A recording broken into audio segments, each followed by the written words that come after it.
7 exercise I came up with, kind of similar to my dominant 7-1. I do these so I can see how they connect, and that way I know where I'm at in every key, right? So we're going to start up here on this A major 7, open A, 2 on D, 1 on G, 2 on B. And usually if I'm not in A, since we have the open E here, I would normally double the third, or not the third, I would put the G sharp down there, and you get your 7, you know, I'd add an extra 7. Anyway, so that's just if we're playing like if you had an E.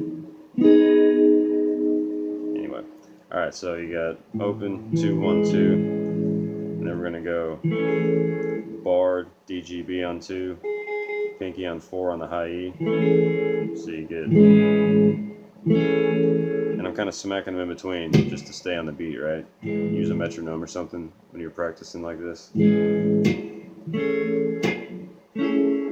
then after this, we're going to start on 4, you get 5 on B, 6 on G, 7 on D. It's a real cool way to play it, right? And a little tip here, if you move your index finger up, you get your A major, right? Alright, so then from here, you got, then keep your ring finger down on G. And we're going to go to this shape. Alright, it's kind of like the bar version, but we're just doing 4 notes. Alright, so you have 5 on A, or 5 on the low E, 7 on A, 6, 6, D and G. Alright, keep your middle and ring down, put your thumb on the E, put your index finger on B on 5, mute out the A string. Okay, that's your next one. Then we're going to go to 7 on D, bar 9 on G, B, and E. Alright, and from there, we're going to come up here and go 12 on A, 11 on D, G and B on 9. Alright, and from there we're going to do an E shape on the EAD strings. So you'll have 12, 12, and then 11 on D.